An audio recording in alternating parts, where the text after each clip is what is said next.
This is Dr. Erica Warren, and I'm an educational therapist and executive functioning coach, and I'd like to give you a sneak peek at my executive functioning activities library. This resource that's available at learningspecialistcourses.com is ideal for online sessions, but if you would like all the activities as PDF downloads, you can find the individual products at goodsensorylearning.com. Let's go inside the platform and begin in Module 1, how to use your resource library for executive functioning activities. In this little introduction, you'll see that there's an outline of the activities, and it shows you what each of the activities are and what are the different cognitive processing areas that are strengthened by utilizing them. So let's go into Module 2. This is great. This is a way for you to keep track of what activities you've done with each of your students. And there are 3 pages here. So that way, if you've done a few activities out of, for example, what's the big idea, you can check them off so you don't repeat them. But it also is a great way to track progress. So let's look at some of these activities. In Module 3, you'll see my following directions activities. Again, you'll see that same sequence of the introduction in green, the directions in yellow, and then anytime you see an orange box, it's going to be an activity. And anytime you see a red box, it's going to be an answer key. So let's take a look at what these look like. So here's an example out of primary What Am I? You can see that all you have to do is simply pan through the activities to use them. Say you're like, okay, I want to use them in a Zoom because you want the kids to be able to write over the top of it. You can do it either in an in-person session where you just start a Zoom with yourself, or you can do it with an online session where the kids can interact with you using the Zoom annotation tool. Let me show you how quickly you can actually do this. So here I've got my Zoom app right here. I simply click on this, new meeting. Then I go down to share screen. So here we are at primary What Am I? And you can see now that we've got the annotation tool up here, which is such a great resource. You can add text simply by clicking the T, and then you can type something. And then you can clear the drawing. You can draw. I personally really love the fat highlighter line. I use that the most. And this offers any kind of squiggle, a straight line, shapes that are shaded, that are solid. So if I want to do a circle and I want to circle something, I can simply do something like this. It has stamps where children can add, or you can give them a star. It then allows you to also erase whatever you've done. The spotlight enables you to change the color of your cursor to more of a red glowing light. You can put an arrow with your name on it. And you can also use the vanishing pen. The vanishing pen is pretty cool because after you write something, it does vanish. But it's great when you're trying to grab a student's attention and you want to pull them to a specific area. You can do that with the vanishing pen and then it disappears. So if we were going to do one of these activities like this one, the student or you can use this annotation tool. If you're in a one-to-one session, then you're really sharing the annotation tool. If you're in an online session, then you just have to let them know that they want to look at the top of the screen where they'll see the words View Options with a little down arrow. If they click on that down arrow, they will see that a menu opens up and they can select Annotate, and they will have the same annotation tool that you have. So now I've picked the highlighter tool. I've picked my color. I think I'm going to go purple. You can notice too that I can pick a really fat or a thin line. You can change the font size. You can italicize, bold. It offers a lot of really cool things that you can do. So in this activity, I have 4 legs, so I know that it can't be the penguin. So the kids can cross it off. Or if they want, again, they could use a different tool if they wanted to. They could use something like this little circle. So I am not next to the penguin. So I'm not next to the penguin. So that means that it can't be this guy. So now I know who it has to be. And the kids can have fun picking all these different colors. Maybe they decide to make that a circle. And there's your answer. Okay, clear all the drawings. because it is an overlay, so it will travel with you. So you have to clear the drawings when you move on to a new one. And just to show you this little cool thing, if you want to get rid of all the noise on the left-hand side where you can see the modules, then you simply have to click this little image over here.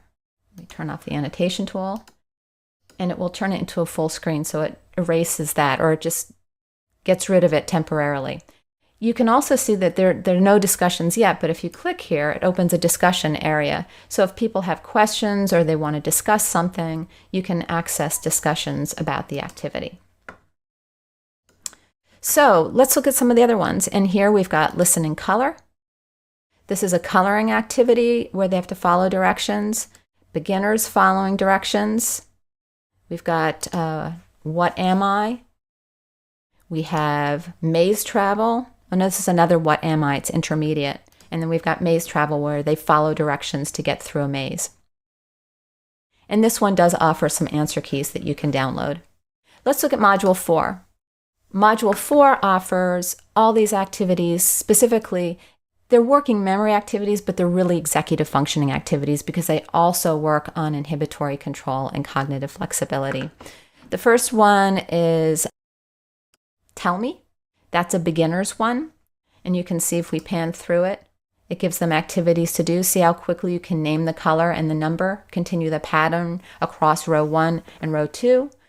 This is a great executive functioning activity because they have to hold the information and they have to manipulate. So it's using working memory, it's using cognitive flexibility, and it's using inhibitory control because they're having to focus. But you can just pan through the different activities and utilize the resource. We've got Cross Out, which is another working memory activity, and so forth. Squiggle, where they're actually having to draw. So they have to remember the rule that they have to go above the purple flowers, below the orange flowers, or through the red flowers.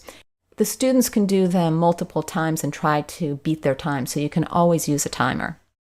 And I do have in the directions suggestions on how to use a timer. You can either use your own timer, your phone, or I turn you on to an app where a little timer will show up right at the top of your screen. So you can see you've got lots of different options here just for these kinds of activities, and you can see that they get progressively more difficult as you move on. Let's look at Module 4, where we've got abstract thinking and multiple meanings. We've got 4 different activities here. We've got some that are looking at specifically concrete versus abstract nouns, which is really introducing them to more abstract ways of thinking. We have some multiple meaning activities where they're looking at a sentence that has multiple meanings and they're having to figure out what those multiple meanings are, and they can either do a drawing or they can describe the 2 different meanings. Usually if I have the kids do the drawing, I just have them do it on a separate piece of paper and then they can show it to me in a Zoom session. They can draw it with the annotation tool. Some kids like to do that, but it's up to you. Here's one on metaphors and similes. Again, really exercising that idea of abstract thinking and introducing them to the ideas of kind of inferential thinking. And then we're analyzing sayings and idioms, which is really fun too. And a lot of the kids really enjoy this. And then when they're trying to figure out what the meaning is and they're not really sure, they can always check on the internet, or you can help them.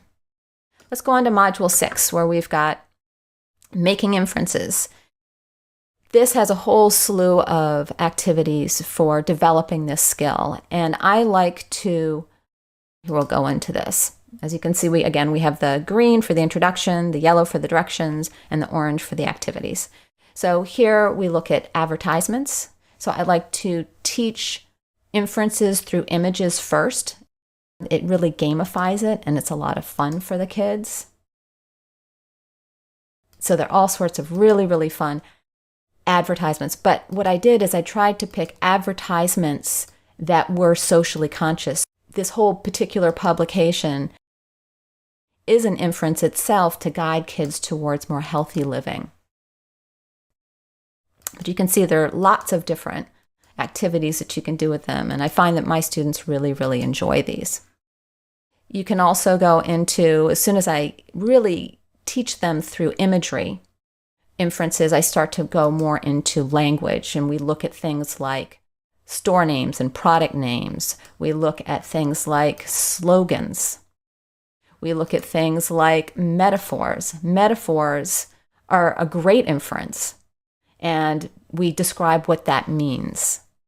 And we also have a game called Word Clue, where in this case, you don't have to use the annotation tool, so all the games don't require an annotation tool. It's just a matter of progressing through the slides. So it gives the directions, and then in this particular game, it gives you clues, and the kids have to infer or guess or give an educated guess of what it is, and then it takes them through clue 1, then clue 2, clue 3, and they can write down on a piece of paper what they think it is. And that's what it was for this one. For case 1, the answer was a tree. If they got it after the first one, they get 4 points. That is after the first clue. And you can see, so they get more points by getting it earlier on. So if they get it after the first clue, they get more. If they get it after the 4th clue, they only get 1 point. It's just a way of gamifying. So let's go ahead and look at Module 7, which are my EOn activities. These are brand new. I'm really excited about these. And I really like to take the ideas of working memory, inhibitory control, and cognitive flexibility and turning them into cartoon characters.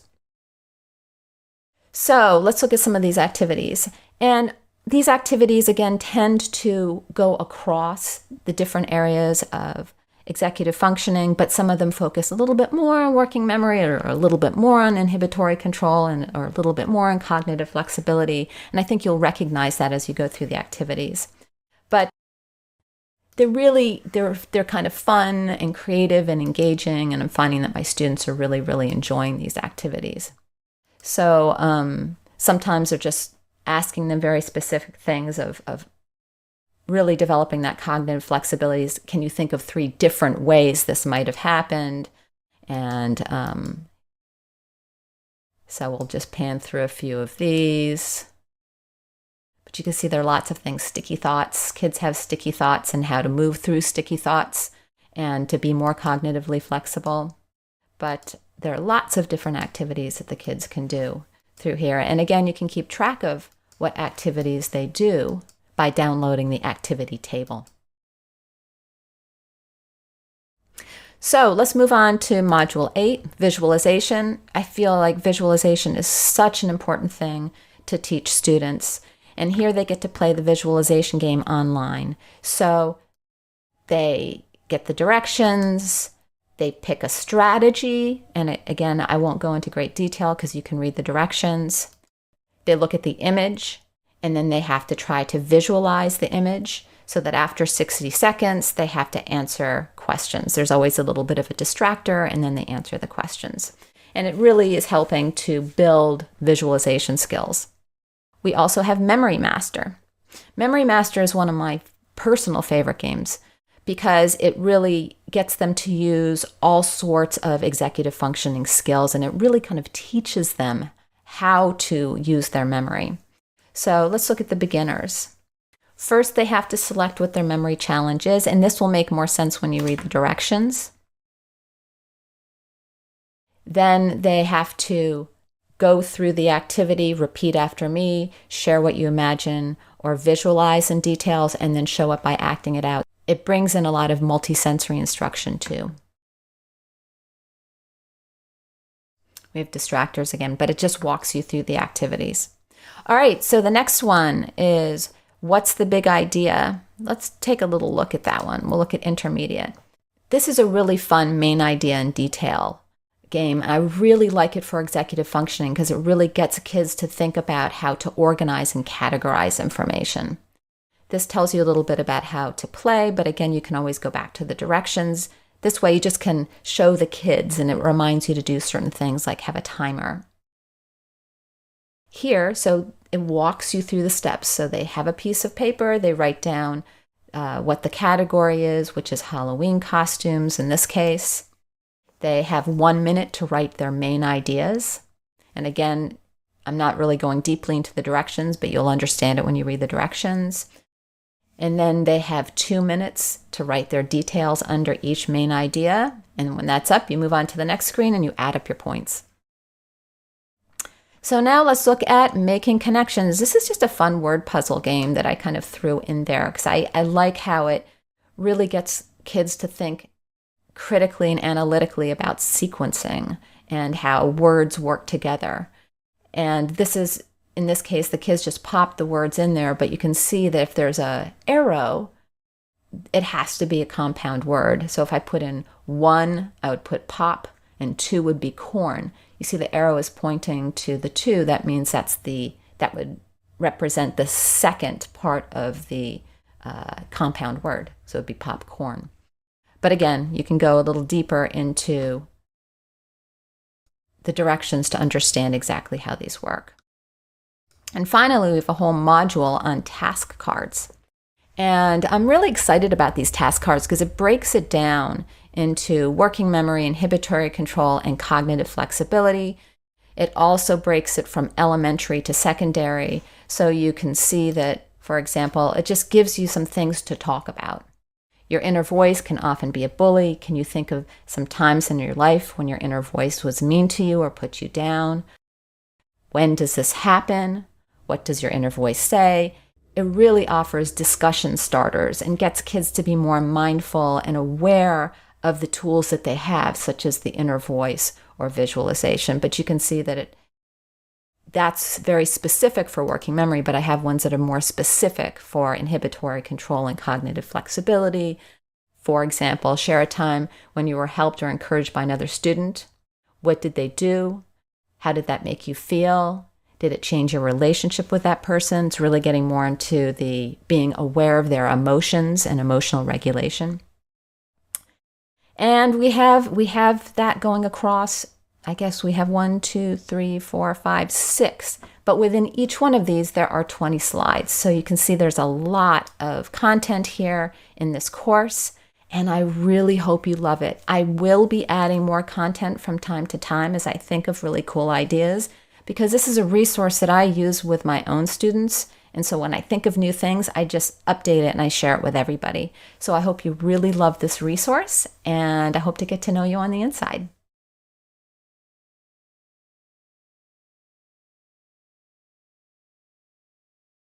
Don't forget to like, subscribe, and share so others can discover these tips and resources too.